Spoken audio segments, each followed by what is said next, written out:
The Bible says that we should train up a child in the way that he or she should go, and when he's old, he or she will not depart from it. Is that a guarantee that our children will make the best decisions, even with the absolute most stellar biblical training? No, it's not a guarantee. What we owe our children is to do our due diligence and to do the training. Well, how do you train a child in the way they should go if you don't know the way to go? Then there must be some responsibility on you, mom, dad, to make sure that you are equipped to train your child in the way that they should go. What does that look like? And why don't we talk about sex? Yeah, I said it. Sex. SEX. We're talking about sex education today. Let me tell you something. Hold on to your lap cloths. Tie your knee highs up with some rubber bands. It's going down so that we can come up because somebody ain't talking. We saying a whole lot, but we ain't talking about the things that are helping our children to understand what sexuality is, the importance of it, because we wouldn't be here if somebody ain't have what? Sex. Something like that, right? Or at least something happened where some fluids were excreted somewhere, whether it's in a tube or in between and in betwixt. We're going there tonight because our children need to be educated about life. A part of life is procreation, a part of life is sex, and it was meant to be enjoyable. I believe Adam and Eve had a great time in the gardens. Somebody's having a great time in the gardens, and we got to talk about it. Okay, let's just get into it. If that's all right, let's go. What is a critical conversation? Well, besides it being a conversation that needs to be had, a critical conversation reveals important context, not only about ourselves, but also the larger world around us. It is these types of conversations that edify, entertain, as well as heal. Join Latoya Harris Gooden as she engages in critical conversations, right here on Trailblazers Radio.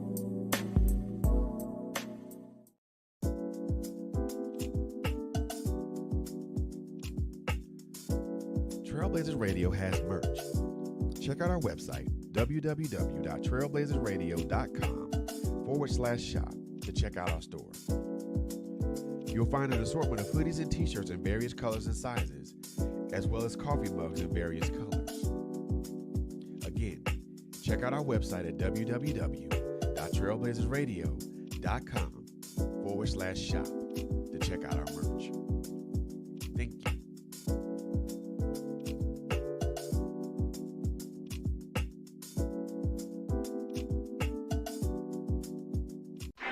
When we talk about what a trailblazer is, it's usually associated with the words pathfinder, pioneer, or vanguard. So how about we add change agent to that? Welcome to Trailblazers Radio, a unique podcast platform that speaks about a myriad of subjects. We are not afraid of opening closed doors, and we always tell it like it is, period. We are accessible on various social media platforms such as YouTube, Facebook, and Instagram. We're also accessible on various streaming audio platforms such as Spotify, Google Podcasts, and so much more. It is our mission to ensure that you are educated, entertained, and edified. And we thank you for tuning in to us. Good evening, everybody. Good evening, and welcome to tonight's edition of Critical Conversations. And yes, you heard right. We are talking about sex education. And let me just give you a little bit of information before we dive into our topic. My sister is waiting patiently in the studio. You can support us by sending us stars. Stars help us to earn money to create more content. And as you heard in our commercial, if you're going to be a trailblazer, that means you are a pathfinder, pioneer, avant-garde, and we added change agent. You can't complain, but not have good suggestions, not be a person who starts, initiates, and perpetuates the right kind of dialogue. The reason why I sit in this chair, the reason why I do what I do is so that we can have those discussions that may be a little bit uncomfortable for some, but it's necessary for all. And our children, our young adults, and even we, I'm 48, and let me tell you, no one knows all there is to know about sex. No one knows everything about anything. But I believe at young ages, it's important that we start to train our children so they can understand what's happening in the world. You can spin it how you want to spin it. You can be saved, sanctified, Holy Ghost filled, fire baptized. But guess what? Sex happens. It's happening all over. It's happening everywhere, and it has a purpose. So while you think you're keeping them safe by not having the conversation, no. How kids work, the less you tell them, the more somebody else will, and the more curious they'll be, and they'll run and get the information that you're not giving. So while you think you're doing the best thing by avoiding the conversation, you probably are doing the opposite of the best thing because they need to know what's happening in the world. And let me just say this to you. Disclaimer. We're going to talk about sex today. All types of discussions concerning sex. We're we're going to go into like molestation situations. If you have been touched inappropriately, molested, raped, assaulted, and you're triggered by this discussion, I want to give you a heads up because we're going to go there. Because a part of sex, there's a good part of sex, and then there's a perverted part of sex, a manipulative part of sex. And I was talking to my cousin about this on the way home from visiting our relative from the hospital. And there's many layers to this. We're not going to be able to change the whole world in one show, but at least we are planting seeds of conversation little bit by little bit so that you don't have to feel so uncomfortable. Sex is natural. It is something that was designed for men and women to do and to enjoy it. Now, we don't always do it in the right pretenses. However, we're going to address so much in this series. We're going to leave no stone unturned and calling all therapists, educators, um, OBGYNs, doctors. If you have knowledge, you can be a sex therapist. People go to school to learn about sex. If that's you, I want to bring you into the conversation. We're not here to just toss around opinion. I got some articles, of course, but I would love to hear from the professionals who teach sex education, from people who have experience and learned knowledge on the subject, and to you Christian fanatics, to you religious radicals, to you pitiful Power Rangers who don't want to, realize that sex is natural. You may want to tune out because all the things you wouldn't talk about is probably why many of your children and grandchildren are running amok right now. So we're gonna go there, and we're not gonna apologize for it because we are trailblazers and we are change agents here. I want us to be open because guess what? If you don't teach your children, you're the first teacher. Come on. You worried about, oh, the teacher gonna handle it. What are you doing? What are you showing your children? They're hearing sounds from your room next door. They're hearing noises and they don't know what's happening to you, mom, dad. The least you can do is help them understand what's happening if you're gonna be doing that within earshot.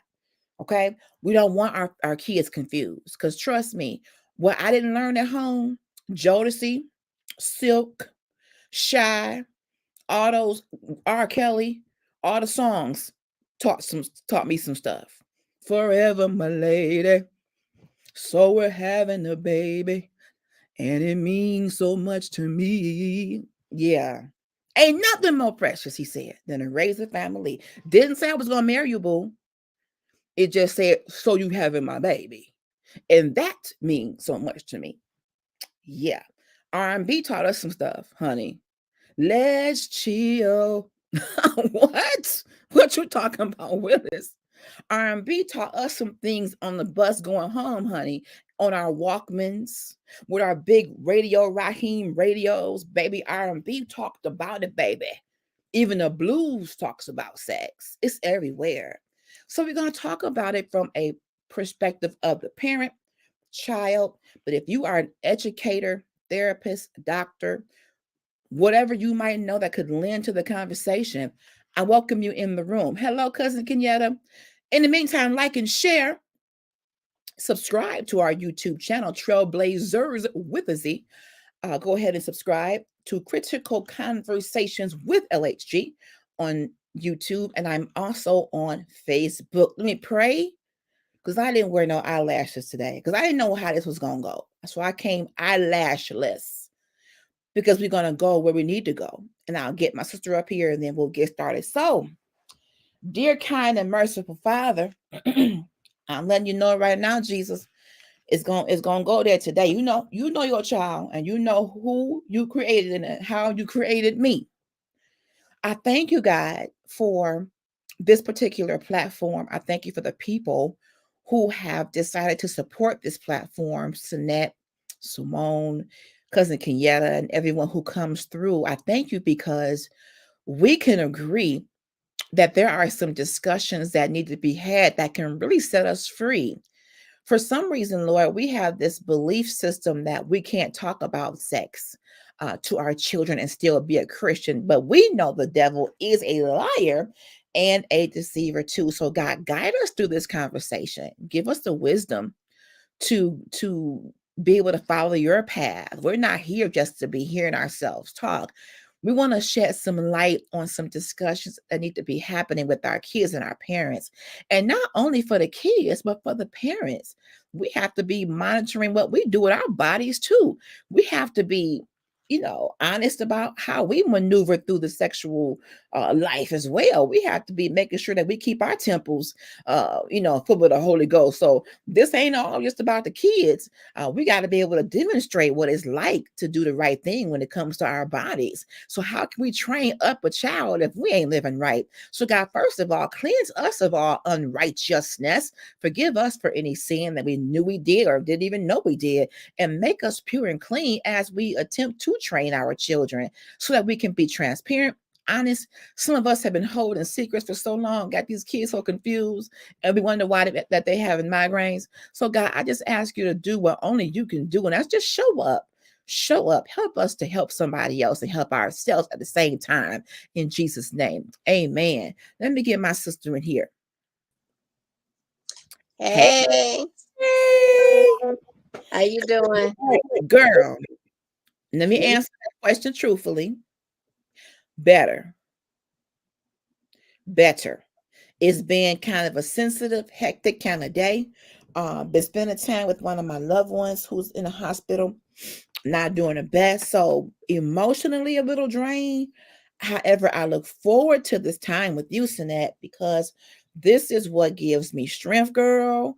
When I tell you, if you out there and you considering doing a podcast and you scared, I would just say don't don't operate in fear. If you need someone to talk about it with and you want to look me up, I'll be happy to tell you my story, because confession truly does breed healing for me. And that's another reason why we're doing this sexual education series.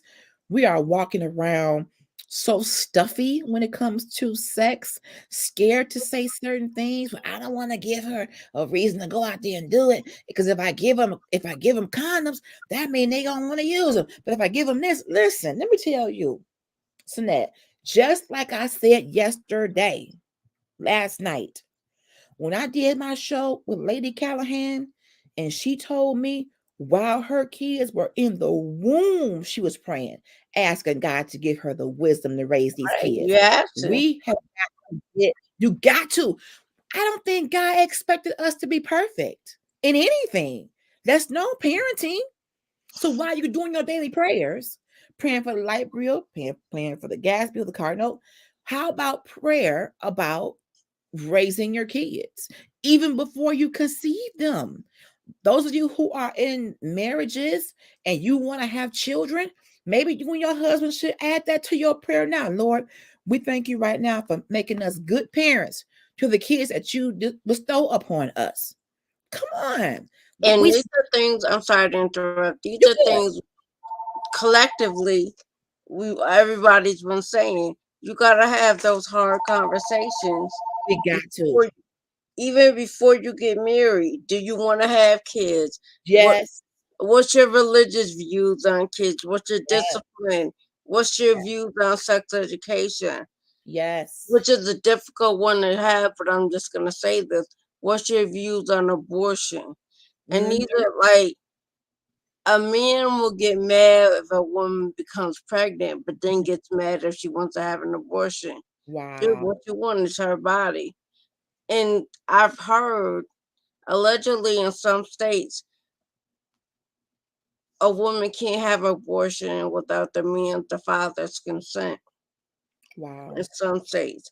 Now, I remember as a kid that if you were under 21, you had to have your parents had to sign off on it. And Okay. if you were married, your husband had to sign off on it.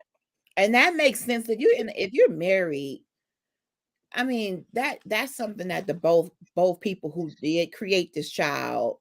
I'm in the gray area on that. You have to Okay. have the conversation. Yeah, I But agree. ultimately, I think it's up to the woman Okay. because she's the one that has to carry it.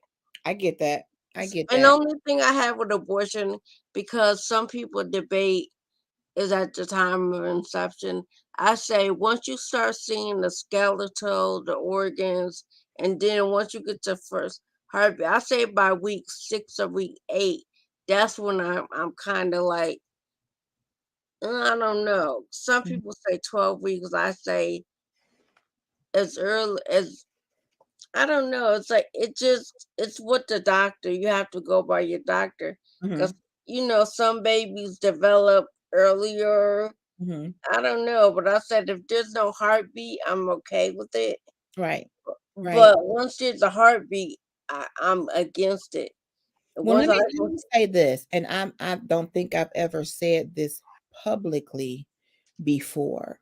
Um, but growing up in a Christian home, I knew very full well that my family was 120% against abortion. right, That's the Christian faith. Um, Pretty much we're pro life, if I said that right, right. So my situation after I had my daughter, Gabrielle is 21. I had her at 28. And then later in life got into a committed relationship maybe a couple years later, and I did end up pregnant a second time. Now, because the individual had proven to be problematic, heavy drinker, had cheated, um, right. I made a decision not to uphold what I was taught, but I didn't want to be a baby mama a second time. Let's just tell the truth and shame the devil today. And as a daughter of, my mother had 3 baby daddies.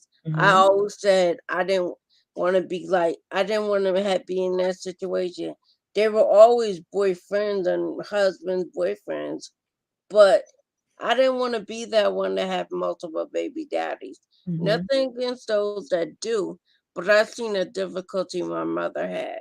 Hmm. Out of the 3, only one was worth something. Wow. And ironically, he wasn't my father. It was thankfully my brother's father stepped in. But I didn't want to see go through what she was going through as a single parent. That's why I agree with you. Being a single parent of more Because than you one couldn't do kid it. is too much. People don't Hmm. realize how hard it is. I didn't want to do it again. But I will say this, I regret it. If I can be honest, and I'm gonna tell you You why. can always For regret. one, the physical aspect of abortion, going and I called the gentleman, and I even was trying to, I wish he would have told me not to.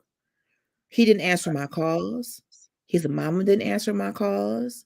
So Wow. I couldn't tell my family. So I went alone, dropped my baby off at Head Start Oh at my 7 o'clock gosh. in the morning, went by myself by 8:30 in the morning and picked her up from Head Start. They could not give me any anesthesia because I didn't have anyone with me. They gave me Motrin. No, Mhm. no, no. I had a Motrin 800 to have an abortion. Oh, we're gonna go there today. And I don't. I'm not here to glorify my decisions. But if we're gonna help anybody, we're gonna tell the truth and shame the devil. So can you imagine? That's an operation. To have a child removed from your body is an operation. And they gave me a Motrin. I felt like a train rolled over me, backed up, and backed over me a couple of times. I laid on my father's couch weeping, weeping. And I still, and I'm this is just me. I'm not a doctor, y'all. And I don't play one on TV. I have so much abdominal pain that I didn't have before that. And psychologically, when I got married finally, I asked God, please don't penalize me and keep me from giving my husband a baby because I did not keep the other one. Mm. Psychologically. You that does the thing to you Mhm, mhm. because you're Yeah, not the only one. A lot of people feel like that. Like I'm gonna use the term allegedly. How the kids go word on the street. Sadly, a lot of folks, a lot of young folks when I was growing up used abortion as a form of birth control instead of using a girl, condom. And they didn't girl, want to wear a condom because it didn't feel good. What? You're girl, not worried about getting pregnant. Let's just use some three letters: STDs, AIDS, HIV. You worried about a baby. You got bigger fish to fry than a baby. girl. But get this part. When I went into the clinic, and let me just preface this, I am still a Christian. I made a mistake. Just because I am a Christian woman doesn't mean I did everything by the book. I didn't. As much training as I did receive growing up, yeah, I did some things that were not in alignment with the word of God. And I've had to repent for those. So I'm just putting that out there. When I got there, the majority, I'm 27 at this point when I was pregnant with her, with my second child. Oh, no, I was 29, 29. So the majority of the people in the clinic, the young ladies had to be between 12 and 16. Yeah, A that's couple of them had been there multiple right. times. I was Correct. the old hag in the room. Right. 29, I'm the old hag. I mean, wall to wall girls and they mamas or they aunties, and they can't be no more than 12 to 14, 15 years old. Some habitually coming in there. You are shredding your abdominal area if you have multiple abortions.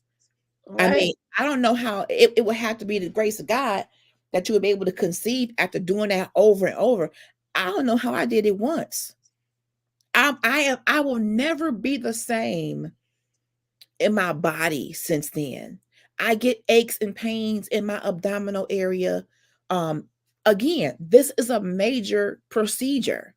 And to Right. have that done without being sedated at all, not even a mild sedation, a Motrin, because they couldn't give me anything too heavy. I had to drive home. And I didn't want to tell my family. And it's not my family's fault. My family loves me. And I have since talked to them about it. But at the time, I was so fixated on disappointing them. This is why we have to have these types of conversations. God had I told you didn't want what. to disappoint my family. Too bad you didn't have a like. And then we have to get out of the like. If you have a friend like me that would support you through it, some Yeah. people would be mad at me for supporting you through it instead of Mhm. talking you not to do it. I would Yeah. my thing would be whichever choice you make, I'm there for you. Right. You know the pros and the cons. Why should you do it? Why shouldn't you doing it? I Right. said, I can't tell you which way to go because at the end of the day, you got to sleep with yourself.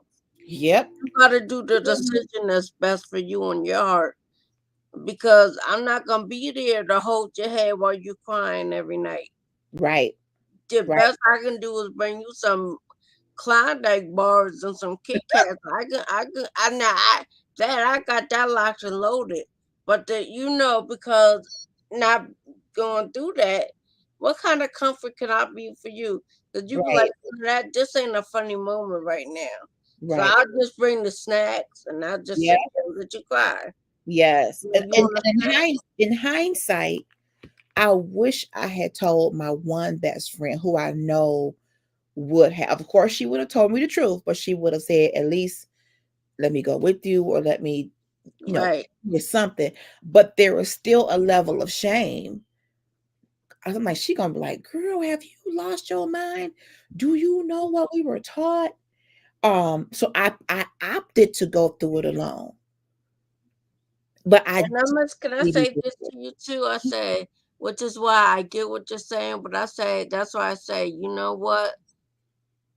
Low key, I would have said the same thing. I said, you're gonna whether you keep the baby or not, it's Mhm. gonna be a level of shame because the first thing they're gonna say is, "Are you married? And why aren't you married?" Yes. So Yes. that's why that would have Yeah. been my argument for keeping the baby.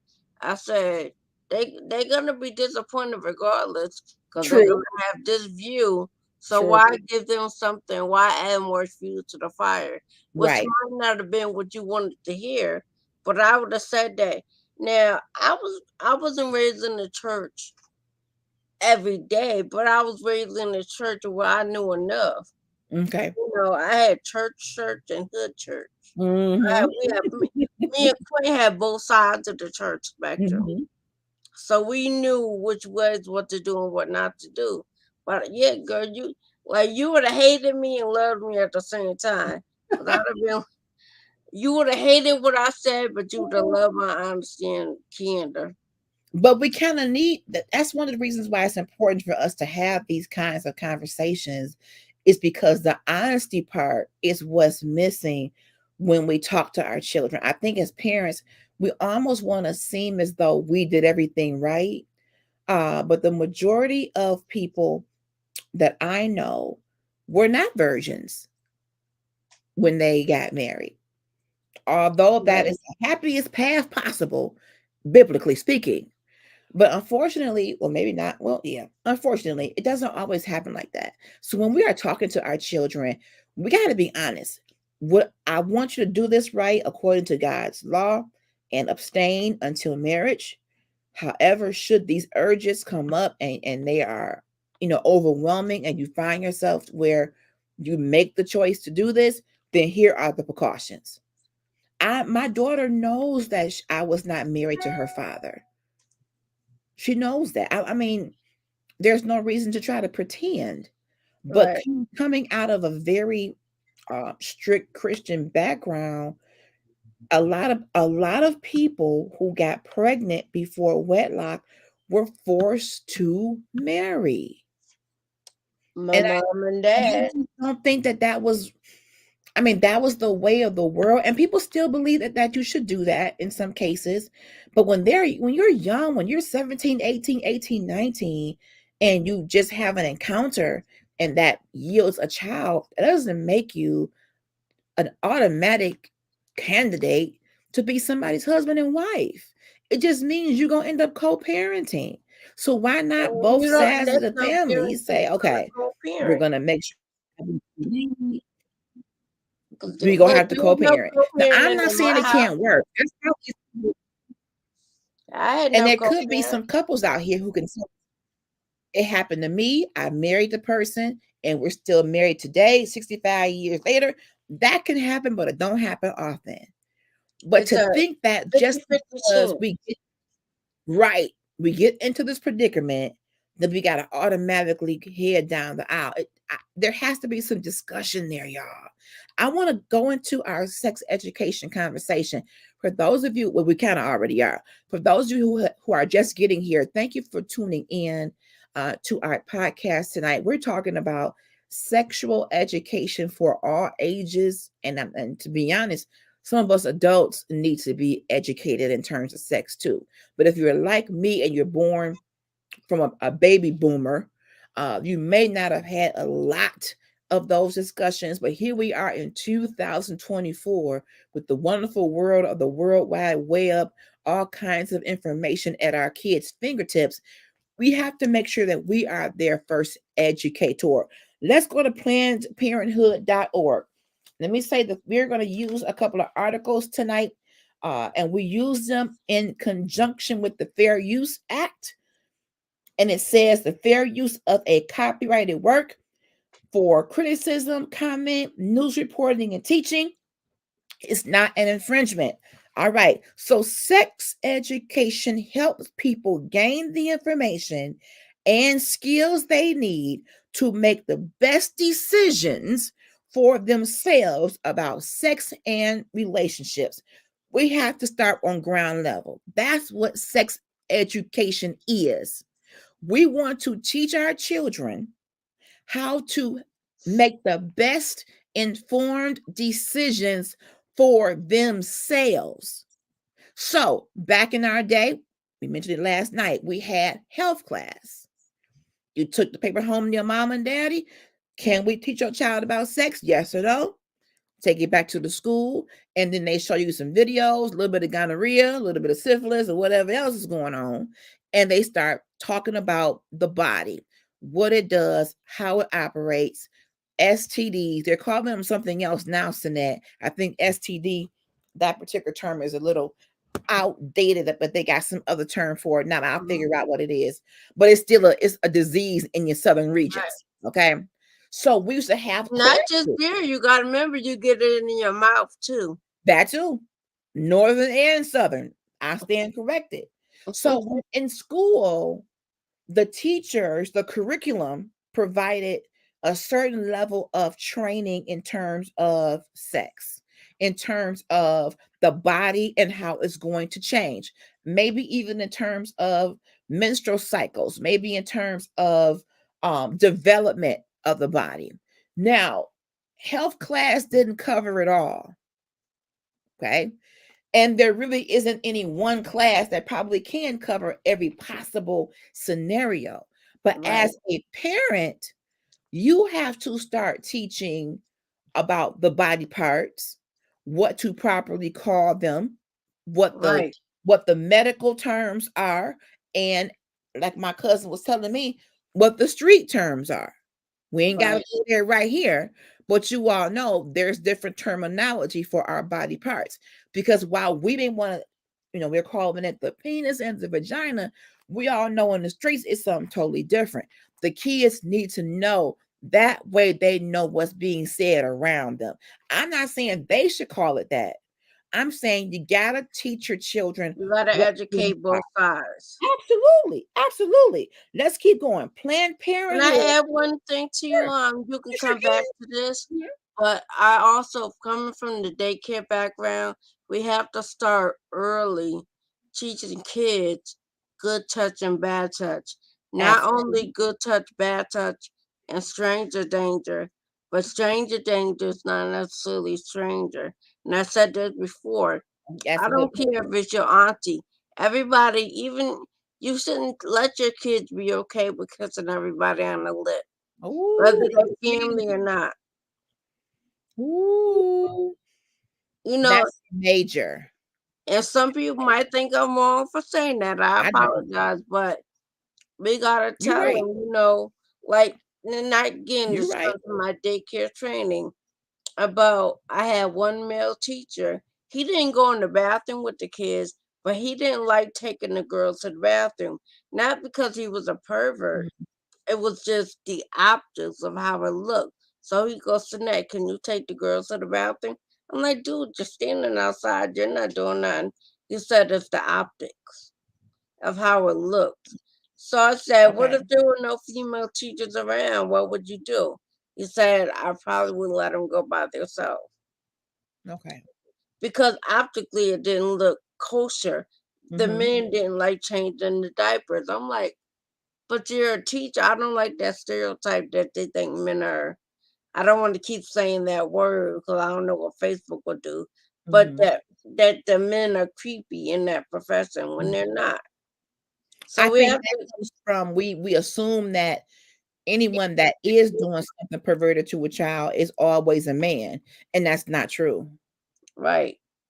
That woman from Florida that got married to that had a baby with that 14, 16-year-old in Gee, Florida. She had wow, like 2 or 3 kids with that dude when they got married. wow, The wow, first one before marriage and then 1 or 2 more afterwards. I think she died of cancer or something afterwards. wow.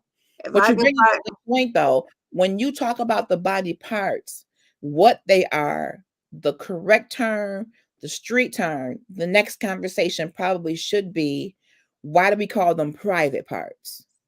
Because they belong to private, you, and not everybody should be able to see, touch, bathe you, in these areas. And you got to start young. you got You to. you can't wait till 16, 17. It's so much happening You right now. missed the mark and somebody's already yapping in their ear like Yes. telling them this and this. So they Yes. and like you said before with social media, like back in my day, we had to go to the library and use the card catalog. Library. Yes, honey, I love the library even today.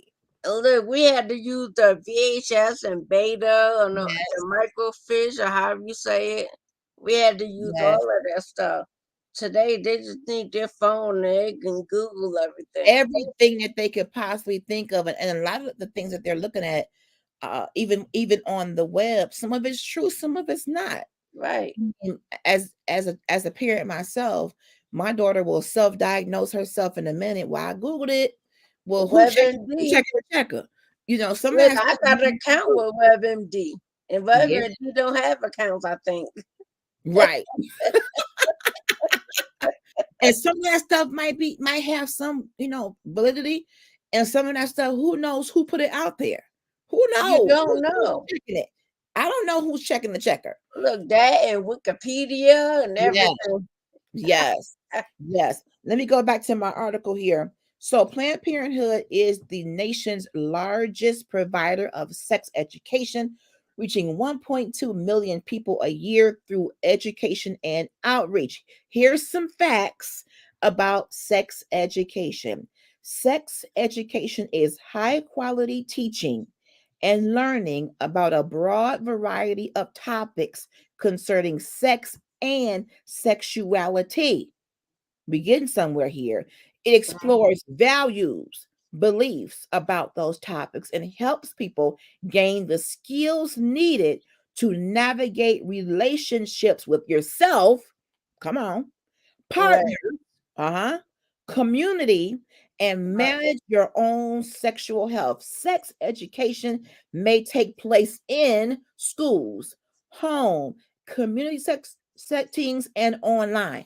I believe, and doctor's offices. and doctors' offices. It's the responsibility number one of your parents, and then there's some for the school. And I will jump in and take a real leap here and say, I think we should Church. start at church. I was just gonna say that.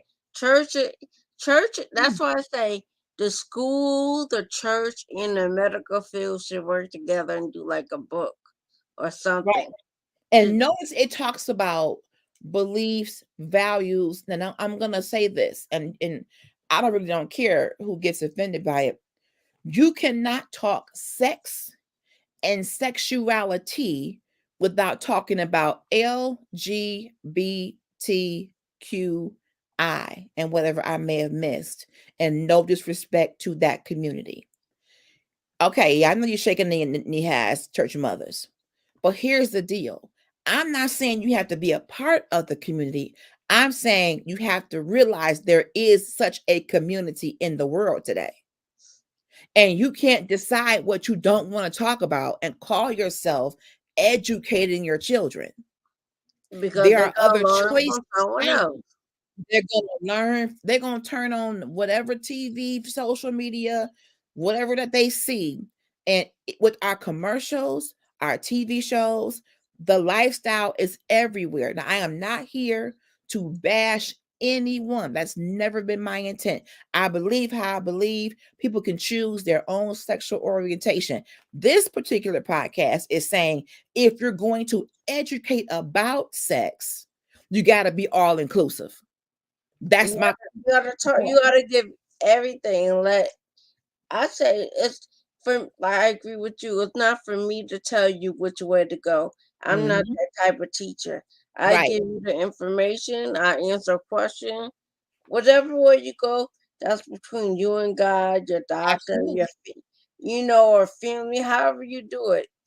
I'm just saying, long as you don't go to jail and you ain't committing no crime, we good. But we got to make sure we understand we're not at the gate yet. And we live in a world where there are other options. Now you can take it a step further in your education and educate your child on Christianity, what we believe blank. Right. You Just should and do that, but And you you got to at gotta least give start. them reasons. Like Yeah, me, I don't pull out the Bible and quote the Bible because I'm not on that level of Bible quoting. Because look, I'm not, because if I'm being honest, I still like a little drinky drink every now and again. So how can I quote about what you should and shouldn't do? oh my Until, goodness. till I set it down wholeheartedly. I love my snacks. I Mm-hmm. got a tattoo. So I can't be all preachy preachy to people. I can tell you it's not for me. That's Right. not, you know, And to be I honest, that's where I leave it. You will never hear me bash any group of people. That's not who I am, and that's not who I believe as a Christian I should be. Now, I can tell you what my belief system is per the Bible, but I'm not here to bash anyone for their own adult choices. We got some comments that I don't see. Cousin Courtney, Kenyatta Courtney's in the comments. Hi, cousin. She says, that's brave of you, and you are not alone. Thank you.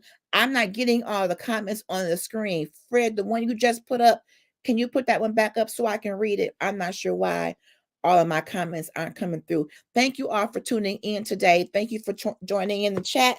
And me and my sister Sinette, we just telling the truth today. Now, here is where, thank you, Fred. When we do not teach our kids correctly, they will learn it from the street or from go their experience. And I go would for a venture to fake say teacher you don't want to wait until the street teaches them because because it's it's gonna going to fake be teaching right. you.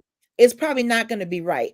I will be honest, my personal experience with the whole talk, the birds, the bees, the flies in the trees, whatever you calling it these days.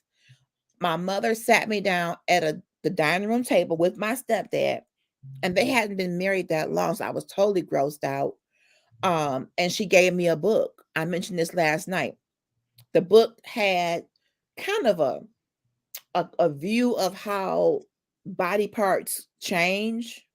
There's a part for girls and a part for boys. There wasn't a lot of talking. It was more so read this and let me know if you have any questions. Well, I don't know what I don't know. And number one, why is he here? Why is he here? And I love my stepdad. May he rest in peace. But to me, that was not the time and place for him to be there. It's already awkward being a stepdaughter. That should have been me and my mother. This is just me talking. I wanted it to be just us. And I wanted us to have a conversation. Don't just give Right, me an illustration in a book. Let's read it together. Talk to me right, about what your own experiences were when you were a kid, because just giving someone a book is not really enough. But again, I don't know what her family taught her. She was brought up in a staunched Church of God in Christ. No lipstick, no chapstick, just be ashy and chapped and dry for Jesus. So she Lord, was brought up in that era. Long skirts, no short sleeves, hosiery in 90 degrees. Don't cut your hair, no earrings. So a parent kind of can only give you, in a sense, what they have. So if they're right. not, that's why we all need the sexual education, not just the kids. We all gonna have to go back and learn because many of us grew up in households where you couldn't even say the word sex. A There's lot of no words you couldn't even say. I mean, there are some households. If you were born in the 80s like me, we're not talking about that. Be Christians. What? Look, try What? growing up in the 70s and let me know what you think. Ooh, we. But Okay. that's why it's important to say, hold on, I want to be my child's teacher as a parent. This is my baby. This is my Right. child. I should really be involved in all of their education, not just sex, but their education, period. Life. Lay I down. want, Look, yeah. gone are the days when parents actually taught their kids ABCs and one, two, threes. They don't teach them that. Like maybe it's just me, and I'm taking this a little off topic, but I'll bring it back in. We had the Magic Garden, Sesame Street, Electric Company. What's the other one? Mr. Rogers' Neighborhood, Oh Lord, Lamb, Marshall, bless Lamb his heart. Chop. Lord, Saturday morning cartoon when Bill Cosby was cool. Not today, Bill Cosby, but back then, Fat Albert. Cartoons were a little raunchy, but not raunchy. absolutely. Fred says we have to not distort nor water down that conversation, Right. but that means Correct, a brother. willingness to be honest. Because all you would hear in church is abstinence, abstinence, run, books before boys, because boys bring babies. But and another thing I want to say, and this is not to attack church, but I've seen this a lot in churches or just in general speaking. They always go to the girls and say what the girls don't do. When you gonna start talking to them daggone boys? There was always a double standard. If a young lady was to get pregnant, number one, that young lady is definitely going to have to be in front of the church to apologize. They may bring the boy in, but the girl is going to be treated differently because she must be fast. How did Right. you get yourself in this predicament, young lady? Like she did it by herself. Now, when my loved one got pregnant early, she and the baby's father had to go before the congregation to repent. Um, I Was thought that that was good. mandatory or was it optional? In that particular case, it was mandatory. There was no choice. We're talking about the 90s, the 90s.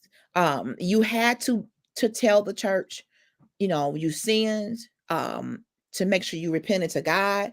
So when I got pregnant out of wedlock at 27, the majority of the tears I shed wasn't because I was pregnant. It was, what is my church, my family, gonna say? They're gonna be so disappointed. They always felt that the one person that's gonna do right in life is Latanya. They're not gonna think that anymore about me. I'm pregnant at 27 and I'm not married. So the shame of it all is what led me to cry as hard as I did. I wanted a child. I didn't Right. want to go about it that way per se, but I felt more condemnation and shame than anything else. My Right. daughter is not a mistake. She's my blessing. And you will never hear me say one cross word about her father in his death. I tell him to rest in peace every time it's Father's Day. You will not hear me say a disparaging word about him because that's part of the reason why I have Gabrielle today. But what I did tell Gabrielle was to be honest with you, what I did that brought you here is considered a sin, Right. but you are not a mistake to me. That's how I broke that down. I want you to do better than me. I'm going to suggest abstinence. But if you find yourself in a fiery loinage situation, then there are some protective measures that you ought to take And like I from said, my pregnancy, thing from is, I disease. I But if put you can people in. wait, if you, I don't. A lot of people say, the babies are expensive, but taking care of that medical condition is more expensive. I said, we all ain't walk around here like mhm, Magic Johnson with that type of money. Because he, thankfully, is mhm, able to look as good as he does because he got that money. Let's call it what it mhm. is. A lot of us ain't got his type of paper. We don't have it. He might have access to medicines that the average person will never get. he can take a bunch of trial medication Mhm. and see which one works. But you also have to realize there's a reason why I believe there's a reason why the Bible talks about marriage being, I mean, sex being for marriage. When you indulge in sexual activity, there's something that's happening, not just physical, there's something happening psychological to you Yeah, when when mentally, you share emotionally. that type of moment. And I can't speak for the brothers, but for women, sex is way more emotional sometimes than it is physical. Uh, Right. we feel as though, oh, we're connecting. He's gonna love me. But for him, it may not be that. And I don't know what's in the mind of men. I'll let Fred Beatty talk about that. But what I'm saying is for the brothers that I know that I've been involved with or if I've talked to one on one, it was physical. And when it was over, it was over. Whereas with the woman, she's still holding on. Well, do we go together now? No, girl, we just had sex. No, we don't go together. You No, go back baby, to the no. conversation before sex. Had that conversation. You gotta It, have conversation. it might ruin the mood for him, but at least you know where his mindset is before now your mind is messed up. If he don't want to have that conversation, then he shouldn't be having none of the cookies. I agree. Now, here is what comprehensive sex education for K through 12 includes. It says plannedparenthood.org. All right. K through 12. Human development, including puberty, anatomy, sexual orientation, and gender identity. Now, that probably wasn't the same in 1987. Yeah, I don't remember that part being talked Okay. about But we in got to keep in gender. mind we're in Right. 2024. So now in 2044, It's this gonna probably be going to sound different. right. So we have to evolve when it comes to sexual education, not sexual preference. We ain't got there yet. But the education around sex has to involve what's happening in the time of which you're teaching. And also throw this in there too, hygiene. The hygiene part Ooh, of yes, those areas, the underarms yes, and yes. And we're under gonna go into that for Girl Chat Weekly. I think I want to go into, and I mentioned it online, a whole series about hygiene for young ladies in terms of, having a cycle, in terms of just being sweaty. And I mean, that's a whole series right there because the church men mothers, too. grandmothers, they're dying off. And Right, there really aren't people who are teaching on that level, and right. you're assuming that a young lady knows what to do, knows how to keep herself clean, knows to change her pad so often, knows how to properly dispose of a used sanitary napkin.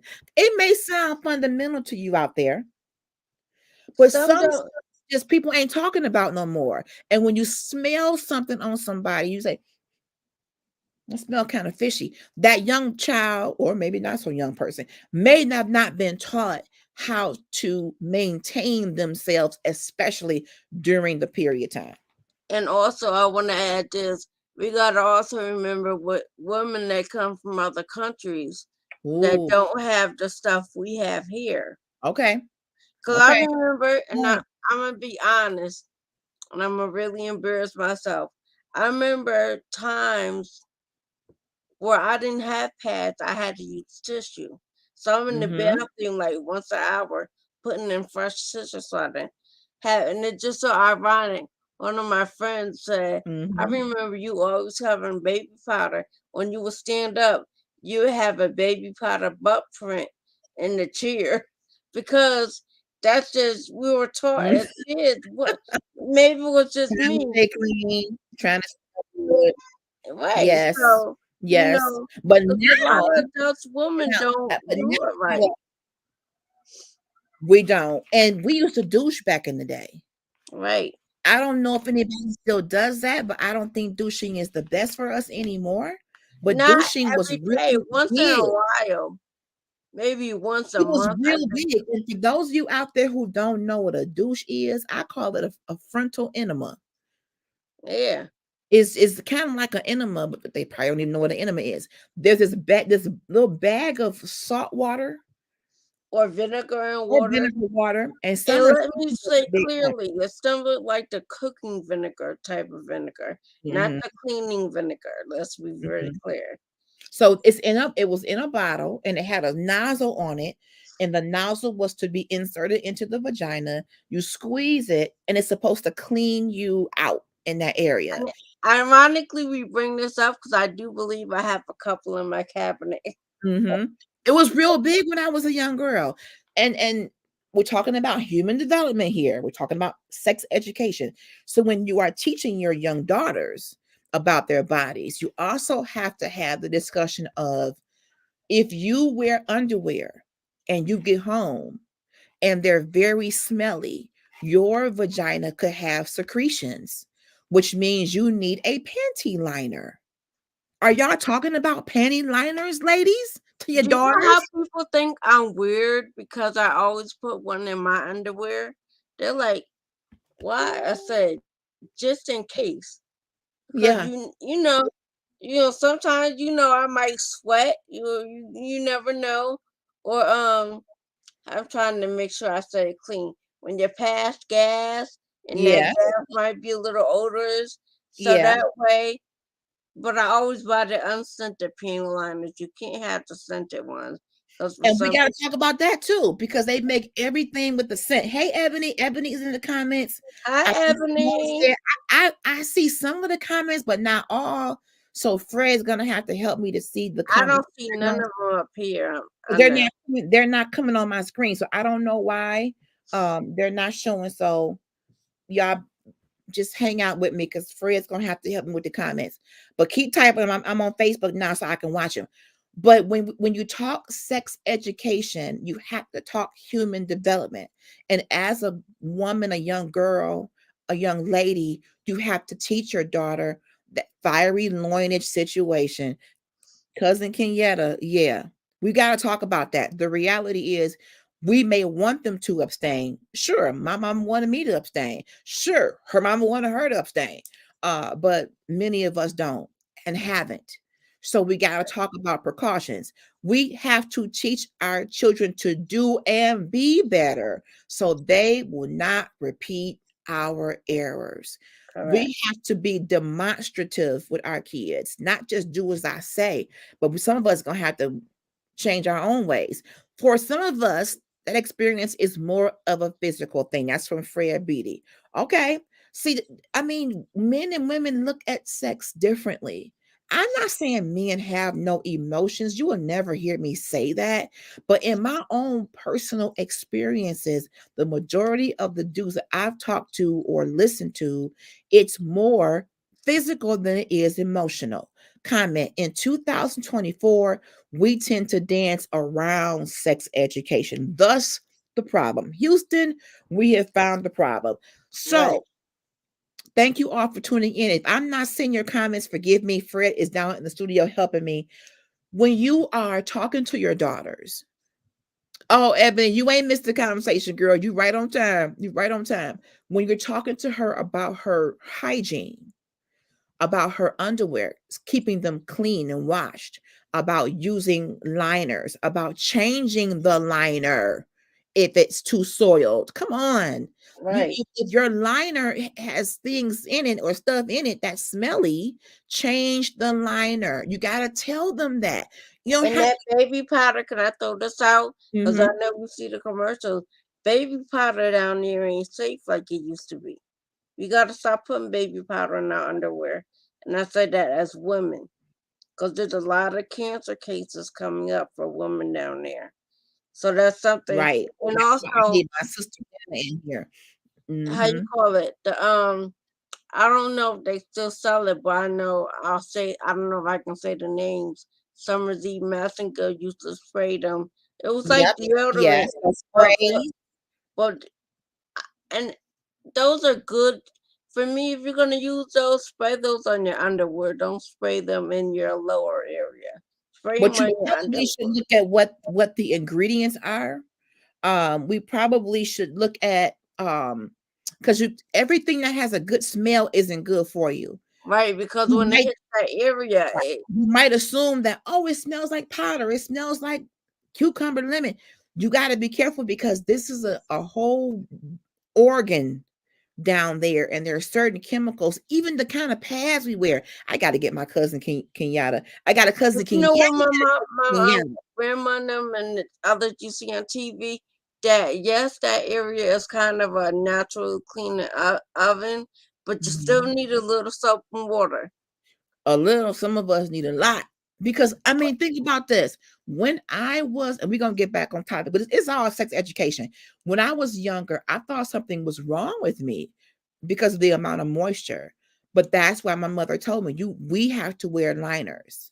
I did it, your grandmother did it. You have to know your body, and we can't know what we're not in tune with.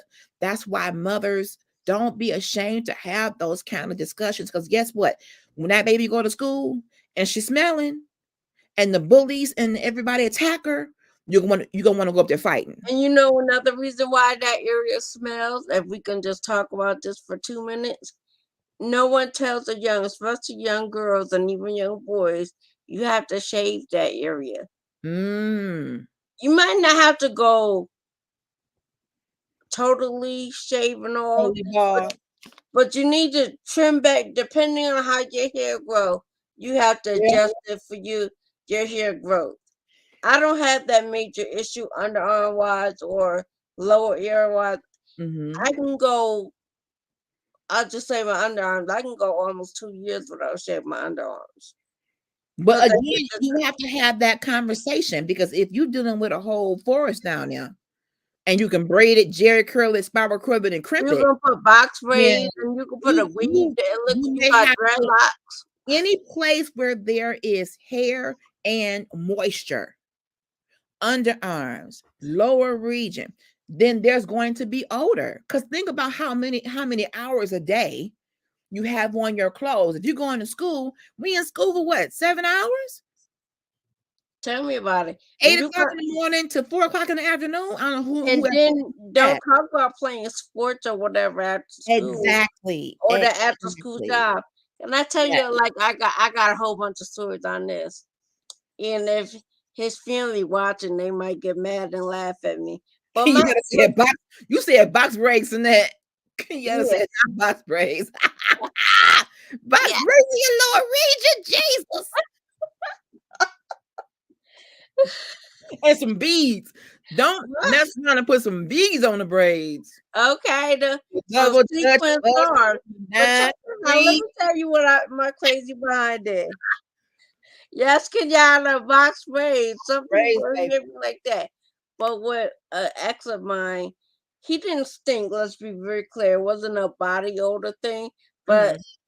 with his underarm here, he was applying so much deodorant so to make sure he didn't stink. And I told him, Okay. I said, you Okay. got too much underarm here. Too much. Too much. And I said, to clean that deodorant out, let me tell you what I did. Put your water down so you can laugh. I had to pull out the Head and Shoulder shampoo with You had the a shampoo moisturizer girl. and Head and Shoulder shampoo and conditioner. Now I shampooed that first. Then I used the regular moisturizing shampoo. Then the Ooh. moisturizing conditioner. Ran a comb through it. Cut it with some scissors. And then washed it out. And then shaved it with the That's razor. a whole pressing curl. You have just done a whole pressing curl under the man's arm. But you had to teach him. Somebody, and we're talking about girls, but men. I mean, Cause y'all they don't arm men don't think about hair that. is They gonna think smell. shaving. But look, men think shaving underarms is a girl thing. I said, look how many basketball players shave their underarms, and boxers, and Mm-hmm. swimmers. Mm-hmm. Think about it, a lot of Mm-hmm. only ones you might not see do it is maybe football players. Those that actually wear But those. if you don't have the conversations in that, if let me give you a story about what I dealt with as a child. I wouldn't say child. I probably was about, I would say 13, 14. And my mom kept me dressed pretty nicely. Shout out to Marianne Plus. Learners Plus, and yeah, my mother Okay. kept me pretty good. Now, here's the thing: if you get up and get a shower, but you put on a outfit that's musty, You you still are you missing. are now dirty. Yes. If we're not teaching our kids that, and the other way around is, if you are dirty, but you put on a crispy clean outfit, The outfit you dirty. are now dirty. But are we talking to our kids about that? I got up, got all showered up, put on my Jean Tay, honey. What you talking about? Who know about Jean Tay? And the outfit I wanted to wear, my favorite two-piece dress, it was a little twangy up under the arms. I didn't have time to wash it. So I said, well, if I put enough Jean Tay on it, okay, They then don't know nothing I about can that probably girl. curb the must. Not true. So we went to the concert. I have to ask my cousin if she remembers this. We went to the concert. We were always going to gospel concerts growing up. And that was what we did as children, or young adults. Then they started smelling me, and I know it's kind of funny, but it kind of triggers some things too. They started smelling like, what's that musty smell? And they figured out that it was me. So instead of a couple of them kind of like tapping me, like, come with me, it turned out to be this big joke. Somebody stank. Da, da, da, da, da. So my cousin, who loves me dearly, she was like, what are y'all talking about?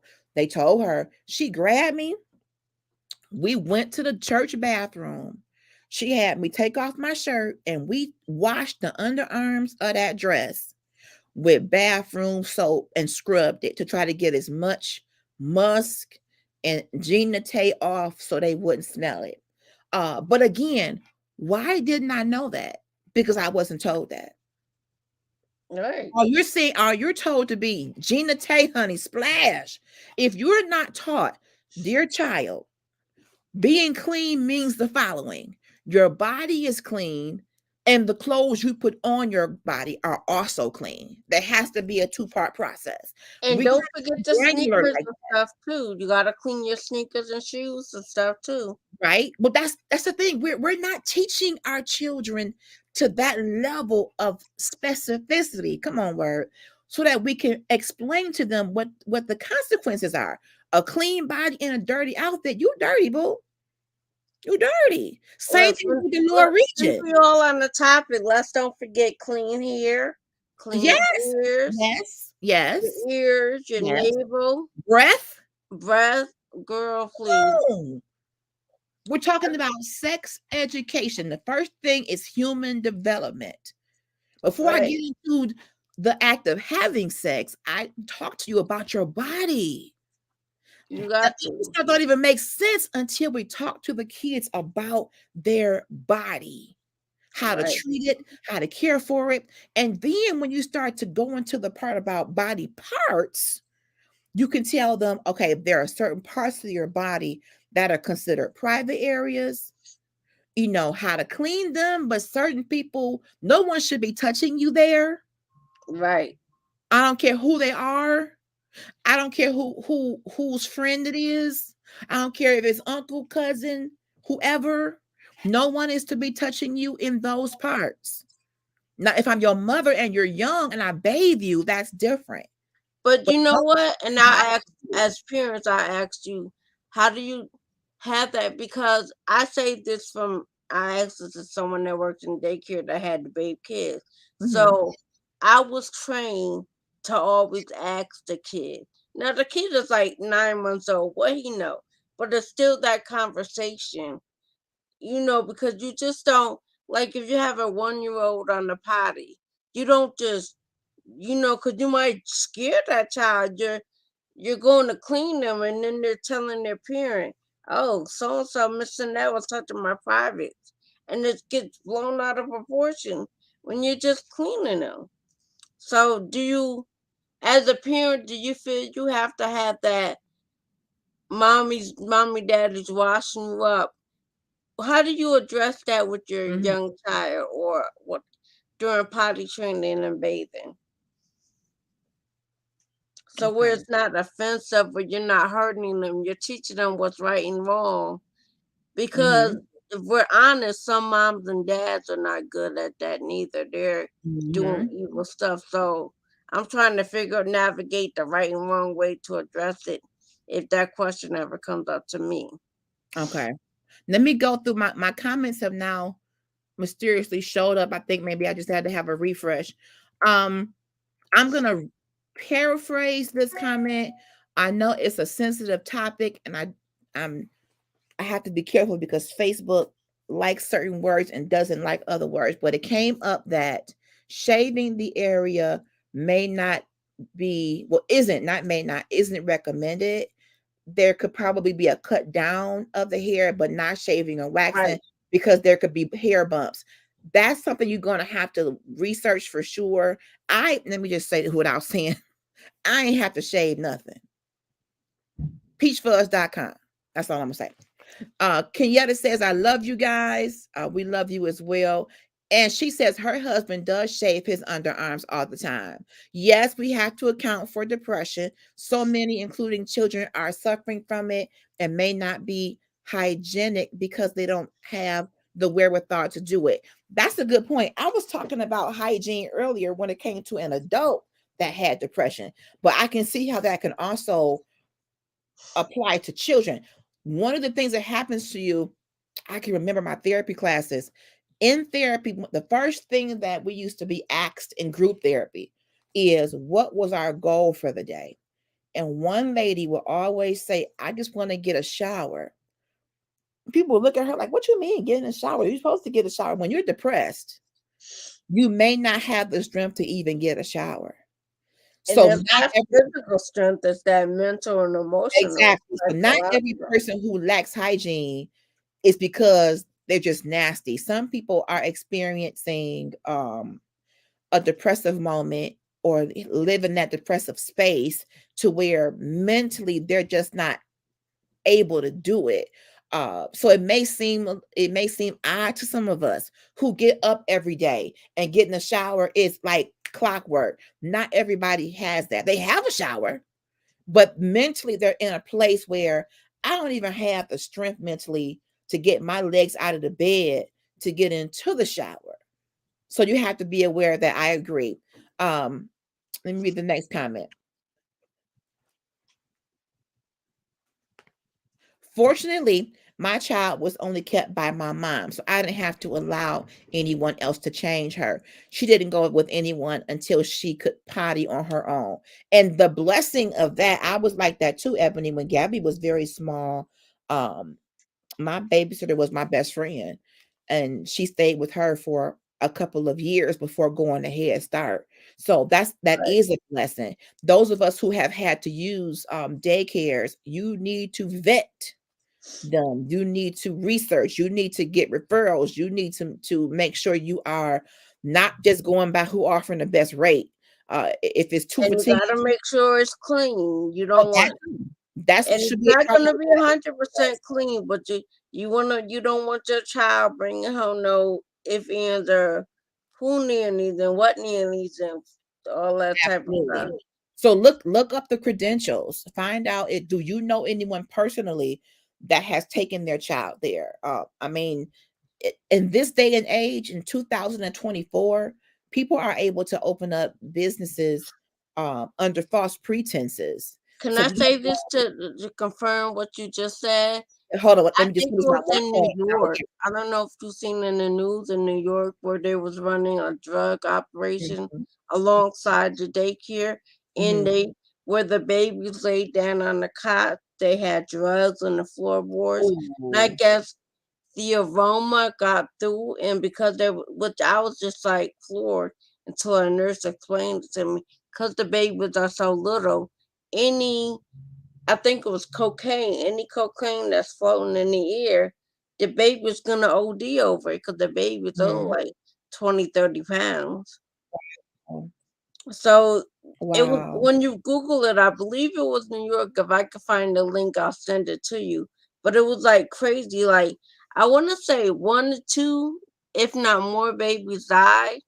At least two babies died, and a couple was admitted to Mhm. the hospital. I don't remember what happened to it. This was like last year or the year before last. And here is another reason to make sure you are paying attention to sorry about the noise in my background. Another reason why it's important to make sure you are educating your children and yourselves when you put a child in daycare or when you have them around anybody, I don't care whether it's family, friends, or whatever, children touch other children. Right. Not because they're natural born predators at times, because something has happened to them where their curiosity has been opened. Or they see, like you said, curiosity, or they see other adults doing stuff that they Yes, shouldn't be seeing. yes, yes. So if you're not educating your children about good touch, bad touch, who should or should not touch, no matter who they are relationally. And you are putting your child in a daycare center and say that child, the daycare operator is an older lady, but yet she has helpers who may be her sons, her daughters, her Right. grandkids. All of everybody got to get vetted. If that's a business, a daycare business, just because you are related to the owner doesn't give you the right to come and care for my child. But parent, you got to figure out who's up in that house. And you gotta, like Who's you in that said, business. check credentials. You gotta have a background check. Just like a job does a background check on you, you better do a background check on whoever's taking care of your kid. Yes. I don't want to say it in that way, but I Yeah, but highly it's true. suggest it. But it's true. And stop making the assumptions. I hate to open this door, but I need to do this. Um, Let me get this comment. Every closed eye isn't sleeping. A lot of children are being exposed to adult things, and the parents think the kid is sleeping because baby kids are predators too. Be careful of what you are allowing your children to see, to hear, to read. Mm. Even when you're buying your children cell phones at 10 months, um, yeah. What they have access to on the internet, there's parental controls that you can sign up for through certain telephone carriers. Gabby, when she had her cell phone, I had an app that regulated the time of the day she could use the internet and how much access she had. It may seem extreme to you, but that's the way I chose to parent. Can I give you my extreme idea? And this is just an idea I have for other parents. I said, as long as you're paying a cell phone bill, every text they send or receive, you can get a copy. Every email, every pic, everything that they're doing on that cell phone, because the cell phone is in your name. And even if the kid is paying the phone bill, if they don't want you in their business, they need to get it in their name. Period. If it's in your name, maybe that's how I grew up. My mom was like, "It's in my name. It's my business. You ain't got no business till you get your own house." Mhm, Period. mhm, absolutely. So going back to our conversation, let me just say this and then we're going to move on. When you are, and I don't want to harp just on the ladies, but it just seems like this seems to be a problem more so with us because we tend to be the custodial parent in these cases. When you choose to date and you are entertaining men, you have to be very mindful of who you bring around your children, not just your girls, but your children, period. Many times the predator isn't a man, it could be a woman. Women molest children as well. We can't say this is just a male predator situation. Females can be molesters as well. And I'm not justifying it, but a lot of times when people have been molested, sometimes that opens up either you're going to be overly sexual or you don't want nobody nowhere near you or somewhere in the middle. Sexual trauma changes people and you don't know how you're going to react to sexual trauma. Sometimes the reaction is Pandora's box is open, and now you are curious about everything and everybody, and you want to just touch and you want to see what this feels like. And that's kind of it can somewhat be natural in a sense, but you gotta intercept that. And you gotta say, if you have a child that has been touched, first of all, let me say this. If a child comes to you and tells you that has happened, believe them. I'm not saying kids can never lie, but it would take a lot for me to not believe a child that says that. Right. I am an adult that was a child that didn't get believed. Right. The act of not believing is almost, if not as egregious as the assault, as the inappropriate act, because the one person or the two people that you expect to protect you are your parents. So when someone tells you that it's supposed to be responsible for you, that you are lying, that is devastating. That make you don't want to say nothing in the future. Clam up.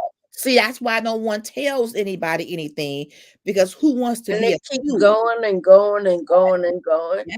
It And even happens again and again. and I've talked to people who have been victims of molestation or inappropriate touching or even rape in atmospheres where the person involved was a member of the clergy, but she was put out of the church, where he got prayed for, he got therapy, he got help, but she, as the woman, as the girl, was shunned, called a harlot, had a scarlet letter put on her. That's wrong. And that's the kind of ideal that makes us go down the wrong path. Hmm. If you're gonna be honest about it, if two people did something consensual, then you can tell them both the same thing. But if that man raped that young girl, why would you want him back in your pulpit? Why would you want him back anywhere? Why would you want him back doing anything around kids? Okay. Because he's a preacher. Because, oh, no, no, no, no, no. We don't want to tell that. No, no, no, no, no. He just going through something. That's a whole nother show. Ebony says, woo, child. I did not date until my child was 12. And even then he didn't come around her. I Right. applaud you, Ebony. I started out like that, but then my naivety was, like you said, every sleeping child ain't sleep. So I, okay, when she's sleeping, she don't hear nothing, she don't know nothing. She don't evil hear no evil. And then go knock on the back door 2 times. No, honey.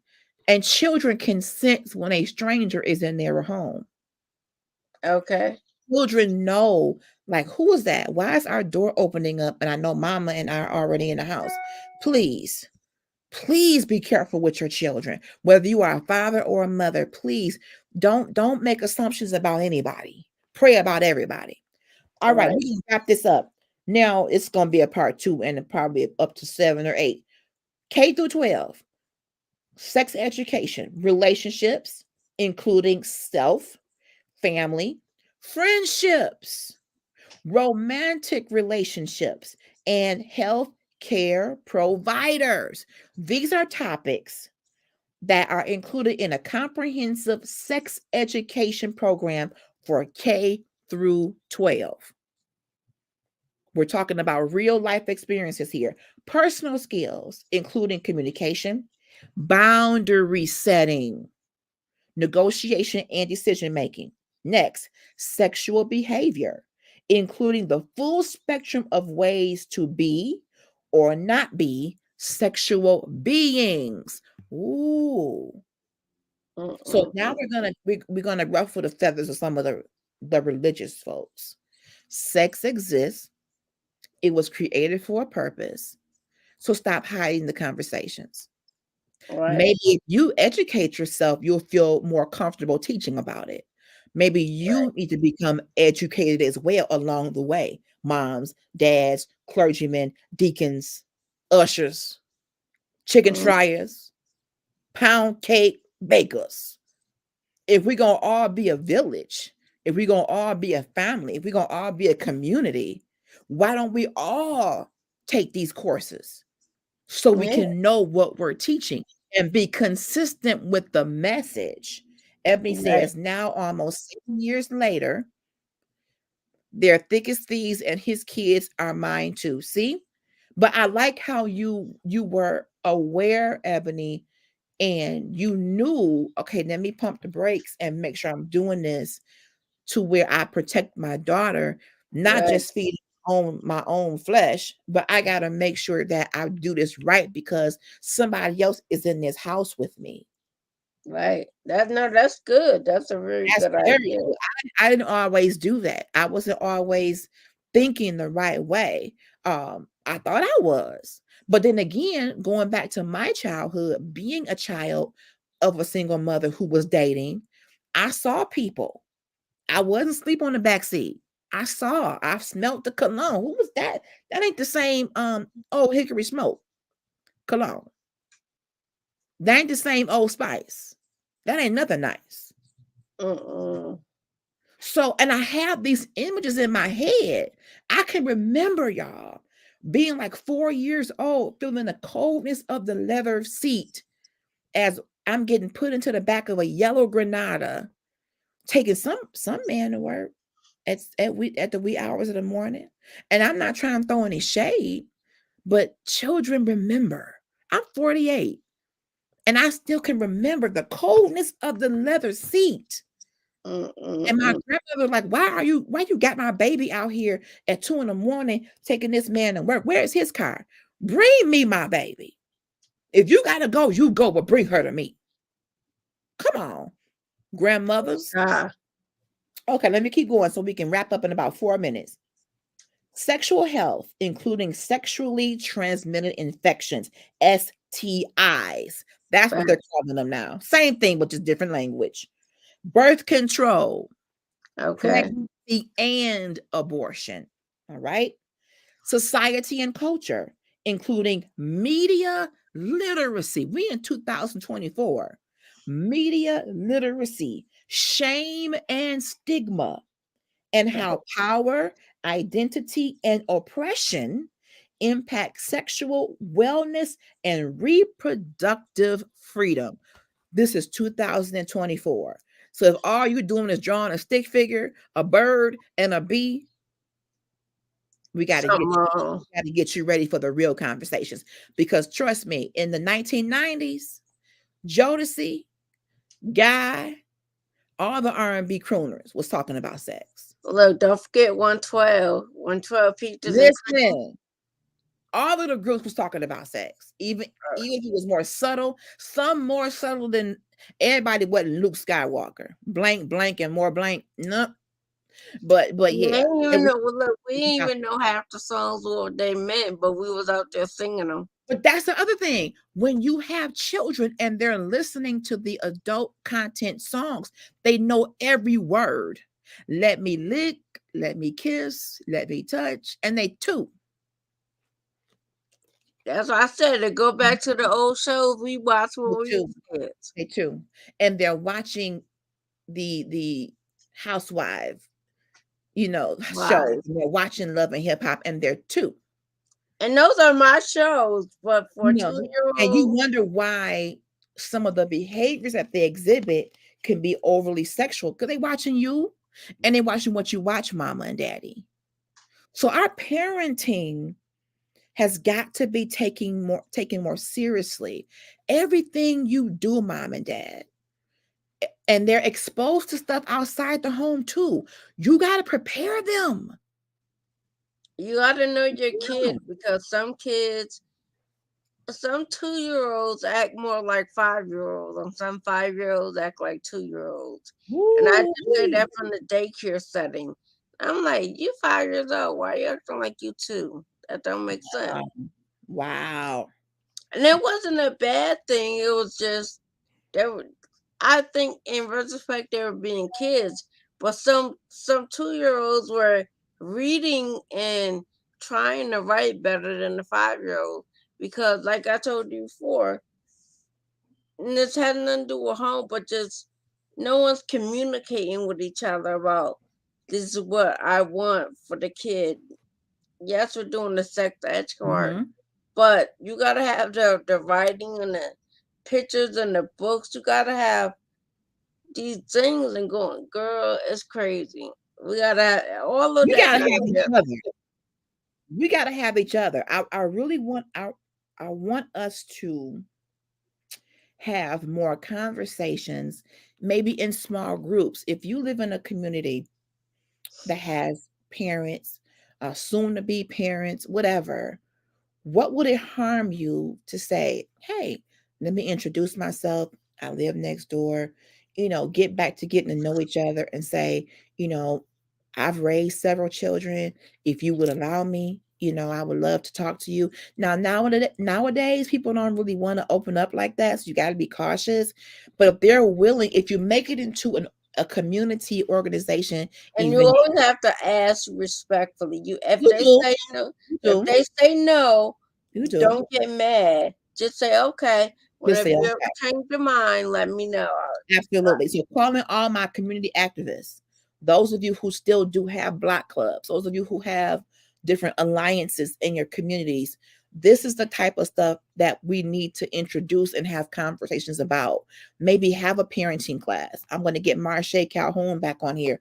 She's an educator and she does parenting courses.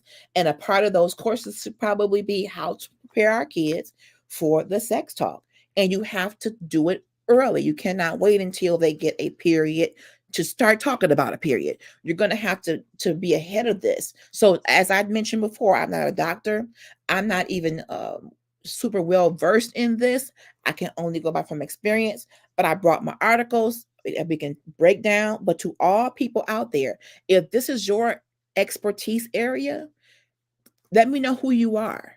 I would love to have you on. You can be an educator, a physician, a OBGYN, whatever you are. If you teach this stuff and you talk about this stuff in the school setting, then I need you on this platform.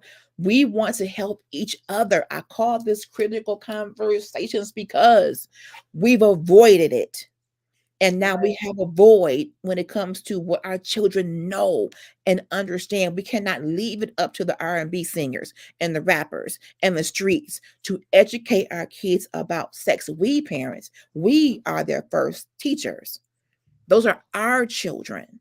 right, And we also have to be cognizant of the fact that if you don't feel you know enough, chances are maybe you shouldn't be having children. So maybe you ought to be taking care of protection and birth control and condoms. Yep, I'm talking to you. You don't have to have a baby by every person you date. You don't. right, You don't. Mm-mm. You can do so, you know, in the right way. You can be clean about it, or you can leave it alone totally. But we got to get away from the mindset of the only way we can show love and affection is sex.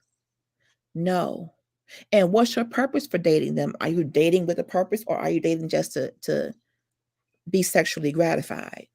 Sexual education. I got to get out of here. Thank you to everybody in the chat, Sinette, as always. Thank you, thank my dear you. Frederick Beatty. Thank you, sir. Part two, we will be back because this is so layered, y'all.